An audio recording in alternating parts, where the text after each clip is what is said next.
तो दोस्तों सब्सक्राइब कीजिए हमारा चैनल करियर पॉइंट और लेटेस्ट वीडियो नोटिफिकेशन के लिए बेल आइकन को दबाएं। हेलो फ्रेंड्स, करियर पॉइंट में आप सभी का स्वागत है। मैं अंशुल आज आपके लिए लेकर आया हूँ पॉलिटी का नेक्स्ट लेक्चर। तो अभी तक हम पढ़ चुके हैं कॉन्स्टिट्यूशन डेवलपमेंट के बारे में, बुक्स के बारे में, और हम अभी पढ़ चुके हैं कि जो making of the Indian constitution है उसका पहला पार्ट भी हम कल कर चुके हैं। तो उसमें हमने कल का एक बार रिकैप ले लेते हैं। तो कल हमने क्या किया था कि एक तो हमने बताया था कि जो डिमांड आई थी कॉन्स्टिट्यूशन असेंबली के लिए वो कहाँ से कैसे आई थी। सबसे पहले किसने दी थी? एम.एन. रॉय ने डिमांड रखी थी कि भी क्या होना चाहिए, एक कॉन्स्टिट्यूएंट असेंबली होनी चाहिए जिससे कि क्या हो, एक कॉन्स्टिट्यूशन का स्थापना हो हमारे देश के लिए। क्योंकि आपको पता है कि वो एक कट्टरवादी लोकतांत्रिक किस्म के, मतलब वो उनकी वो थी, विचारधारा थी। तो इससे उन्होंने क्या किया कि कॉन्स्टिट्यूएंट असेंबली होनी चाहिए जो क्या कर सके, जो हमारे देश का संविधान लागू कर सके, उसको बना सके संविधान को। उसके बाद इंडियन नेशनल कांग्रेस ने 1935 में, फिर जो जवाहरलाल नेहरू उन्होंने 1938 में। तो इस तरह से क्या होगा कि जो अगस्त ऑफर के तहत 1940 में जो अंग्रेज़ों ने क्या कर दिया, इसको डिमांड को मान लिया कि भाई जो अभी वो होगा, वर्ल्ड वार 2 ख़त्म होगा, उसके बाद हम आपकी डिमांड को पूरी कर देंगे और कॉन्स्टिट्यूएंट असेंबली बनाने की आपको इजाज़त दे दी जाएगी। तो उसके बाद क्रिप्स मिशन आया था 1942 में, उसको फिर मुस्लिम लीग ने क्या कर दिया था, रिजेक्ट कर दिया था। तो रिजेक्ट करने के बाद दोबारा से फिर एक वो आया था कैबिनेट मिशन, जिसको मुस्लिम लीग ने पहले तो मान लिया, लेकिन उसको बाद में फिर क्या कर दिया गया था, रिजेक्ट कर दिया था मुस्लिम लीग ने भी।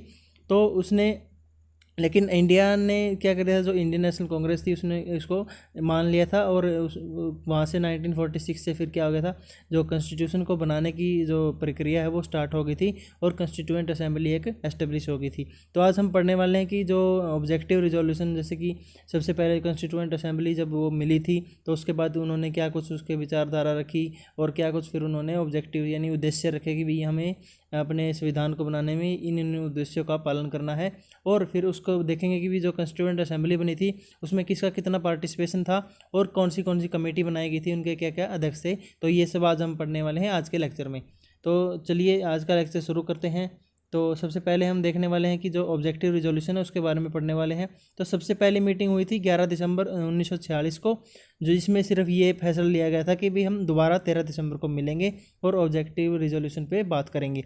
तो 13 दिसंबर 1946 को जवाहरलाल नेहरू ने क्या किया था कि जो ऑब्जेक्टिव रिजोल्यूशन है उसको मूव किया था, यानी कि पेश किया था, जो असेंबली है उसमें पेश किया था। और इसमें क्या किया गया, जो फंडामेंटल हैं और फिलोसफी है, यानी कि जो एक तरह से मूल सिद्धांत हैं और उनको पालन करते हुए कॉन्स्टिट्यूशनल एक स्ट्रक्चर बनाने की पेशकश की थी। उन्होंने एक पेशकश की थी कि भी रिजोल्यूशन, ऑब्जेक्टिव रिजोल्यूशन होने चाहिए, हमारे कुछ उद्देश्य होने चाहिए जिनका हम पालन करके कॉन्स्टिट्यूशन को हम बना सकें और देश के विकास में जो कहीं भी बाधा ना डाले और देश का विकास निरंतर चलता रहे। तो जो उन्होंने इसमें साफ साफ वर्ड कहा था, एग्जैक्ट हम वही वर्ड उठा के लेकर आए हैं। तो इसमें उन्होंने कहा था कि this constituent assembly declares its firm and solemn resolve to proclaim India as an independent sovereign republic and to draw up her future governance a constitution.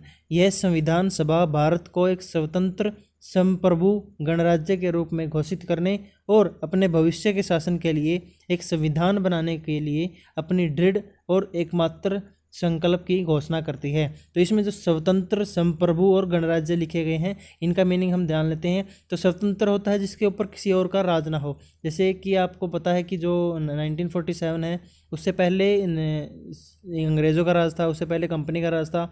तो उसमें क्या होगा कि इंडिया स्वतंत्र नहीं था। संप्रभु का मतलब क्या होगा कि भी हम जो भी डिसीजन लेना चाहें हम खुद ले सकते हैं।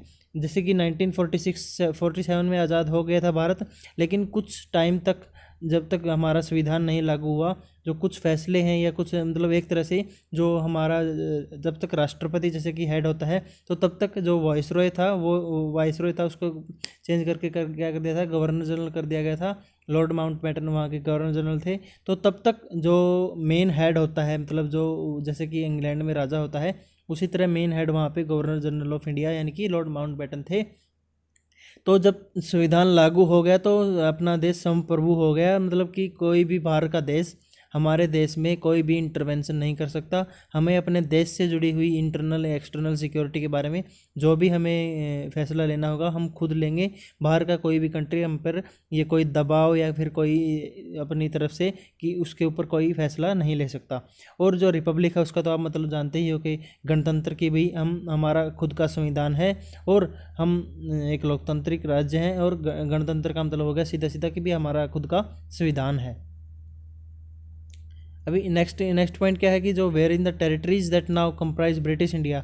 तो उस टाइम पे क्या था, जो टेरिटरी थी ब्रिटिश इंडिया के अंडर आती थी जो, और जो टेरिटरी क्या थी जो now from the Indian states, कुछ वहाँ पे स्टेट्स भी बना रखे थे, कुछ ब्रिटिश इंडिया के अंदर थी और जो कुछ और बच गए उसके अलावा क्या थे जो प्रोविंसेस थे जो वहाँ चल रही थी, राजा के कुछ राजा थे वहाँ पे, उनके अधीन भी कुछ शासन चल रहा था। तो उन सबको मिला करके क्या कर दिया गया, जिन क्षेत्रों में अब ब्रिटिश भारत शामिल है वे क्षेत्र जो भारतीय राज्य बनाते हैं और भारत के ऐसे अन्य भाग जो भारत और राज्यों के बाहर हैं और साथ के साथ अन्य प्रदेश भी स्वतंत्र संप्रभु भारत में गठित होने के इच्छुक हैं, उन सभी का एक संघ, उनका एक यूनियन, उसको क्या कहते हैं, भारत। तो जो आप आज स्टेट्स वगैरह देख रहे हो, पहले ये अलग अलग होते थे और अंग्रेज़ों ने जब आज़ादी दी थी उस टाइम पे कह दिया था कि आप कोई भी हर स्टेट को, हर राज्य को, हर प्रोविंस को अपना फैसला खुद ले सकता है कि उसको भारत के साथ जाना है, पाकिस्तान के साथ जाना है या फिर अपना इंडिपेंडेंट एक कंट्री बनाना है। तो उस टाइम पे क्या किया था कि जो संविधान सभा लागू की गई थी संविधान सभा में, और जो आपको पता होगा कि जो जवाहरलाल नेहरू हैं और जो अपने सरदार पटेल जी हैं उन्होंने ही अपने पूरे देश को एकत्रित किया था। नहीं तो आज अगर उन्होंने ये फैसला नहीं लिया होता और उनके ऊपर कठोर कदम नहीं उठाए होते जो कि आज भारत से अलग होना चाहते थे, जैसे कि हैदराबाद हो गया और जूनागढ़ हो गया और जम्मू कश्मीर हो गया, तो ये सब आज भारत का हिस्सा नहीं होते और भारत का नक्शा कुछ अजीब सी होता जहाँ पे बीच बीच में कई गड्ढे होते, क्योंकि वो अलग अलग अपने देश बना लेते। उनकी डिमांड यही थी कि भी वो या तो अलग देश बनाएंगे या पाकिस्तान में जाएंगे, लेकिन किसी तरह से डरा कर धमका कर या फिर अपने सूझबूझ से मना करके उन सबको क्या कर दिया गया, एक पूरा एक कंट्री में यूनियन की तरह साथ जोड़ लिया गया और उनके साथ जो इंस्ट्रूमेंट ऑफ एक्सेशन है वो साइन कर लिया गया। तो आज जैसा हम भारत देख रहे हैं वो सब उस टाइम पे जो जवाहरलाल नेहरू हैं और जो सरदार पटेल जी हैं उनके कार्यों के कारण ही आज भारत इतना यूनाइटेड और इतना सुंदर दिखाई दे रहा है। तो नेक्स्ट क्या है कि where in the said territories whether their present boundaries or with such others as may be determined by the constituent assembly. तो जो बाउंड्रीज वगैरह हैं जो कि अभी हैं और जो पहले भी थी बाउंड्री, तो उनमें जो कंस्टिट्यूएंट असेंबली है वो डिसाइड करेगी कि भी बाउंड्री कौन से स्टेट की कौन सी कहाँ तक बाउंड्री है, इंडिया की बाउंड्री कहाँ तक रहेगी और कौन सा एरिया इंडिया में आएगा। तो thereafter according to the law of the constitution, तो जो लॉ है कौन बनाएगा, लॉ बनाएगा कंस्टिट्यूशन। जैसे कि हमने पहले वाले लेक्चर में भी पढ़ा था कि जो हमने कंस्टिट्यूएंट डेवलपमेंट के बारे में पढ़ा था तब, कि भी जो लॉ है, लॉ ऑफ लॉज क्या है, कंस्टिट्यूशन है, कि भी जब सभी जो कानून है उन सबसे बड़ा है कंस्टिट्यूशन। तो उसको क्या है कि जो self possess and retain state of autonomous units together with residuary power and exercise all powers and functions of government and administration save and except such powers and functions are as vested in or assigned to the union or as are inherent or implied in the union and resulting therefrom. तो ये क्या कह रहा है कि मतलब जो powers वगैरह है वो मेनली यूनियन के पास होंगी। यूनियन का मतलब क्या होगा कि सभी जो राज्य हैं वहाँ पे उस टाइम पे जो ब्रिटिश सरकार के अंडर आए हुए हैं या जो प्रिंसली स्टेट्स हैं या फिर जो उससे अलग जो बच गई जो इंडिया के एक यूनियन का पार्ट बन चुके हैं, तो उसमें उन्होंने सभी को क्या अभी आप कहते हैं कि जो सेंट्रल गवर्नमेंट है उसको सेंट्रल गवर्नमेंट को हम यूनियन गवर्नमेंट भी कहते हैं। तो इसी तरह से कहते हैं कि वो पूरा एक सभी जो स्टेट्स वगैरह हैं उनका एक यूनियन है और उसके ऊपर जो सरकार होती है उसमें जो बनाई जाती है सरकार उसको यूनियन गवर्नमेंट भी कहते हैं। तो इसके हिंदी में भी देख लेते हैं क्या कहा गया। इसमें कहा गया कि संविधान की कानून के अनुसार उनकी वर्तमान सीमाएं या ऐसे अन्य लोगों के साथ जो संविधान द्वारा निर्धारित की जा सकती हैं, कि भी जो सीमाएं हैं जो कानून है वो क्या कौन बना सकता है, सबसे सर्वोपरि कौन है, संविधान है। तो उसके बाद जो भी इकाइयां हैं उनको स्थिति बना, जो भी अभी स्थिति है उनकी कि भी अभी इसकी स्टेट की बाउंड्री यहाँ तक, यहाँ से यहाँ तक है और इस अपने कंट्री की पूरे कंट्री की जो यूनियन है उसकी बाउंड्री यहाँ से यहाँ तक है। तो सभी शक्तियों का उपयोग करेंगी और सरकार और प्रशासन जो इस तरह की शक्तियों का उपयोग करता है कार्यों से बचाते हुए मतलब देश को इंटरनल और एक्सटर्नल सिक्योरिटी देगा। और उससे क्या होगा कि जो संघ है अपना यूनियन यूनियन ऑफ इंडिया है उसको कहेंगे, जो सारे पावर वगैरह हैं वो यूनियन को सौंप दी जाएंगे, एक तरह से यूनियन गवर्नमेंट को यहाँ पे कहा जा रहा है। तो उसमें निहित कर दी जाएंगी सारी पावर्स, और इसके परिणाम स्वरूप क्या हो जाएगा कि एक पूरा यूनियन होगा जो उसमें एक अच्छे से सरकार बना सकते हैं और वहाँ पे सरकार चला सकते हैं, जिससे कि देश का, पूरे यूनियन का, पूरे जो कंट्री है उसका क्या हो सके, विकास हो सके। तो अभी क्या करें कि wherein shall be guaranteed and secured to all the people of India.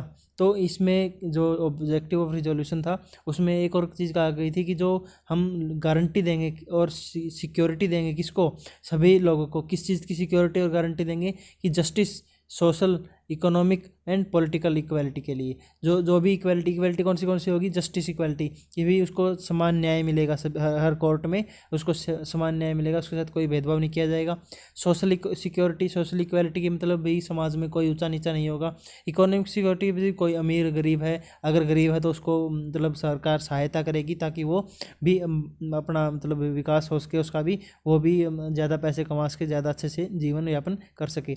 और पॉलिटिकल का मतलब होगा कि भी समाज राजनीतिक हो गया। राजनीति में क्या होगा भी, ये नहीं है कि भी सिर्फ जो बड़े लोग हैं वही अपने नेता और मंत्री बनेंगे। छोटे लोग, जो छोटे किसान हैं, छोटे मजदूर हैं, वो भी अपना न्याय राजनीति लड़ सकते हैं। और ऊपर अपने मंत्री तक, प्रधानमंत्री तक, जैसे कि आज हमारे प्रधानमंत्री श्री नरेंद्र मोदी जी हैं, तो वो एक पहले क्या थे, एक वो चाय वाले थे। तो आज उस टाइम पे कौन सोच सकता था कि भी अगर मान लो ऐसे कॉन्स्टिट्यूशन में नहीं लिखा होता कि भी सभी को आज़ादी है, तो क्या होता कि कुछ ही जो, जैसे कि पहले राजा महाराजा होते थे, उन्हीं की तरह क्या होता आज भी शासन चल रहा होता कि जो बड़े बड़े लोग हैं सिर्फ वही पॉलिटिक्स में आते और उन्हीं की वजह से सरकारें चलती। तो इक्वालिटी की गारंटी दी गई, सिक्योरिटी दी गई, स्टेटस ऑफ अपॉर्चुनिटी की भी सबको बराबर अधिकार मिलेगा। कि जैसे आप नौकरियों में है क्या है कि उसमें अभी रिजर्वेशन से अलग होता है। ये रिजर्वेशन तो एक स्पेशल स्टेटस है, एक एक्सेप्शन है वहाँ पे। लेकिन क्या होता है कि स्टेटस ऑफ अपॉर्चुनिटी, अगर भाई आप दो बंदे हो, एक क्लास से हो, एक कैटेगरी से हो, तो आपको दोनों को बराबर का अधिकार है, बराबर की अपॉर्चुनिटी दी जाएगी। एंड बिफोर द लॉ, जो लॉ है उसके सामने क्या है, सभी बराबर हैं। फ्रीडम ऑफ थॉट एक्सप्रेशन, तो फ्रीडम किस चीज़ की दी गई है, थॉट की। भी आप कुछ भी बोल सकते हैं, कुछ भी सोच सकते हैं, कुछ भी एक्सप्रेस कर सकते हैं, बिलीव कर सकते हैं, कुछ भी। भाई मतलब किसी में आपको कौन से भगवान में मानना है, आपको कौन से में नहीं मानना है, आपको क्रिश्चियनिटी अपनानी है, आपको हिंदुइज्म अपनाना है, आपको मुस्लिम धर्म अपनाना है, तो इसमें बिलीफ हो गया, फेथ हो गया। अभी आप वर्शिप किसकी करनी है, तो वोकेशन, एसोसिएशन एंड एक्शन, कि भी आप मान लो किसी को, कोई मजदूर हैं, उनको कोई किसी चीज़ का विरोध करना है कि भी उनको सैलरी सही से नहीं मिल रही या उनको सिक्योरिटी सही से नहीं मिल रही, तो वो क्या कर सकते हैं, वोकेशन भी बोल करके बता सकते हैं, एसोसिएशन बना के कर सकते हैं। जैसे कि आप यूनियन देखते हैं, जो मजदूर यूनियन है या फिर जो ट्रांसपोर्ट यूनियन है, मतलब सबके क्या है, यूनियन है, वो एसोसिएशन बना सकते हैं और इकट्ठे हो सकते हैं कहीं विरोध करने के लिए, और एक्शन भी ले सकते हैं कि भाई सरकार के पास ज्ञापन सौंप दिया, डीसी को ज्ञापन सौंप दिया, जो चीफ मिनिस्टर है उसको ज्ञापन सौंप दिया कि भाई हमारे मांगे को माना जाए, हमारी ये मांगे हैं, हमारे साथ विरोध, भेदभाव हो रहा है, हमको सैलरी में नहीं मिल रही है, या और भी किसी तरह का भी है, जो उसको सबको फ्रीडम मिली हुई है इस चीज़ की कि भी वो अपना थॉट एक्सप्रेशन क्या कर सकते हैं, शेयर कर सकते हैं, और लेकिन एक लिमिट में, कुछ रूल्स हैं, रेगुलेशंस हैं, उनको फॉलो करते हुए। तो subject to law and public morality की भी, सार्वजनिक जो कानून है और जो सार्वजनिक नैतिकता की भी, मतलब समाज का ख्याल रखते हुए कि भी समाज ने कोई अराजकता, कोई रॉयट्स वगैरह ना फैले, तो इसका ध्यान, इसको लिमिट में रखते हुए उन्हें ये सारी फैसिलिटीज़ दी गई हैं। ये फ्रीडम होगी, इक्वालिटी होगी, ये सब उनको दी गई हैं, लेकिन एक मर्यादा में रहे कोई भी चीज़ तो ही अच्छी रहती है।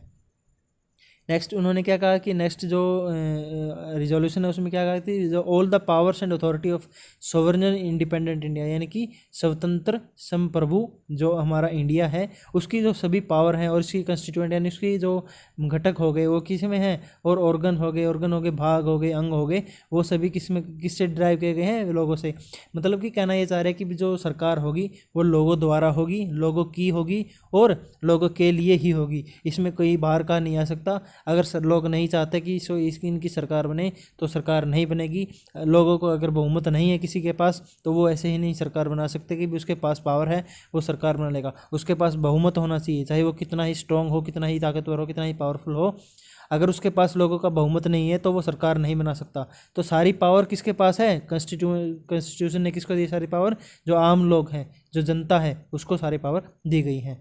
तो जो wherein the adequate safeguards shall be provided for minorities, backward और ट्राइबल, जैसे कि आपको पिछले उसमें देखा था स्लाइड में, उसमें क्या कहा था कि सबको इक्वल अपॉर्चुनिटी मिलेगी।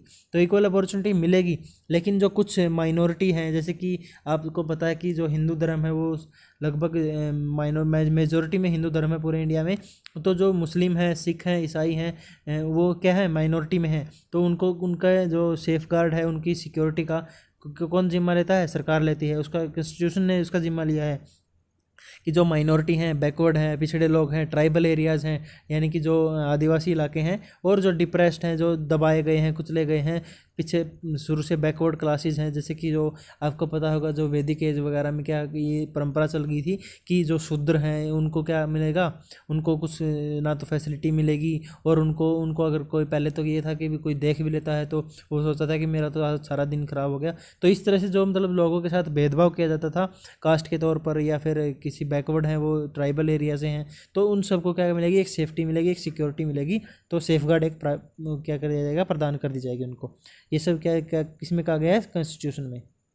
तो नेक्स्ट रिजोल्यूशन क्या है? रिजोल्यूशन है कि whereby shall be maintained the integrity of the territory of the republic, कि भी जो इंटीग्रिटी है यानी कि देश की अखंडता है उसको उसकी मेंटेन रखा जाएगा, उसकी मर्यादा है उसकी, जो उसको पालन किया जाएगा। And its sovereign rights on land, sea and air according to justice and law of civilised nations, कि भी जो हमारा धरती है, आकाश है या सी है, तो उस पर हम अपने जो देश है जो उसकी रक्षा करेंगे, और उसकी जो सोवरेनिटी है, संप्रभुता है, और क्या कहा था कि जो उसकी इंटीग्रिटी है यानी कि अखंडता है, उसको बनाए रखने के लिए हमें करना पड़ेगा हम वो करेंगे। हमें अगर अपनी लैंड की सिक्योरिटी चाहिए, हमें अपनी एयर की सिक्योरिटी चाहिए, हमें अपनी जो सी है जो अपने हमारे अंतर्गत आते हैं, उसमें हम क्या करेंगे? उसका हम पूरी तरह से, हम जितना हो सकेगा हम क्या करेंगे? अपनी रक्षा करने की कोशिश करेंगे। तो उसके लिए हमें जो भी कदम उठाना पड़ेगा हम उठाएंगे। तो अगला क्या है कि this ancient land attain it's rightful and honoured place in the world, कि भी जो हमारा देश है, जैसे कि आपको पता होगा कि पहले सोने की चिड़िया भी कहा जाता था, और साथ के साथ इसको विश्व गुरु के नाम से भी जाना जाता था। तो एक ये भारत को क्या है, एक शांत देश की तरह शुरू से ही माना जाता है, क्योंकि एक यहाँ पे एक लोग शांति से रहते हैं और पीसफुल लोग रहते हैं, जो बिल्कुल मतलब पहले खुद हमला नहीं करेंगे कहीं भी। हम अगर हमला होता है, लेकिन उसके बाद अगर हमला होता है तो फिर हम चुप नहीं बैठेंगे, लेकिन पहले हमला नहीं करेंगे। तो and makes its full and willing contribution to the promotion of world peace. तो ये यही मतलब है कि वर्ल्ड पीस का मतलब क्या है कि भी हम किसी भी देश पर, किसी भी छोटे कंट्री हो गया, किसी शहर हो गया, कहीं भी हम खुद पहले हमला नहीं करेंगे, लेकिन मैनकाइंड की वेलफेयर के लिए, पीस के लिए, वर्ल्ड की पीस के लिए हम पहले कभी भी कहीं भी किसी की भी देश के ऊपर हमला नहीं करेंगे। लेकिन अगर हमारी अखंडता के ऊपर, हमारी जो सोवरेनिटी है उसके ऊपर कोई हमला करता है, हमारी देश की लैंड, सी, एयर पे हमला करता है, तो हम चुप नहीं बैठेंगे, हम उसका एक कड़े शब्दों में या कड़े जवाब देंगे। ईंट का जवाब पत्थर से देंगे। तो आज के लेक्चर को फ्रेंड्स यहीं समाप्त करते हैं। तो कल के लेक्चर में पढ़ेंगे हम जो कॉन्स्टिट्यूएंट असेंबली हैं उसमें क्या कुछ कौन सी कमेटीज़ बनाएगी, और उसमें सीट्स का एलोकेशन कैसे किया गया। तो क्योंकि आज का लेक्चर काफ़ी लंबा हो गया है, अगर हम उसको भी जोड़ेंगे साथ में तो ज़्यादा लंबा हो जाएगा, तो इससे समझ नहीं आएगा, समझने में काफ़ी परेशानी हो सकती है। तो इसलिए हम जो बाकी का पार्ट है वो हम कल के लेक्चर में देखेंगे। अगर हमें एक पार्ट बढ़ाना भी पड़ा तो हम बढ़ा देंगे, लेकिन आपको समझ में आना चाहिए। सबसे बड़ी प्रायोरिटी ये है कि आपको समझ आना चाहिए। तो आज के लेक्चर में इतना ही, यहीं रोकते हैं आज के लेक्चर को। तो थैंक यू। अगर वीडियो को पसंद आई है तो लाइक कीजिए, शेयर कीजिए और चैनल को सब्सक्राइब कीजिए। Thank you very much.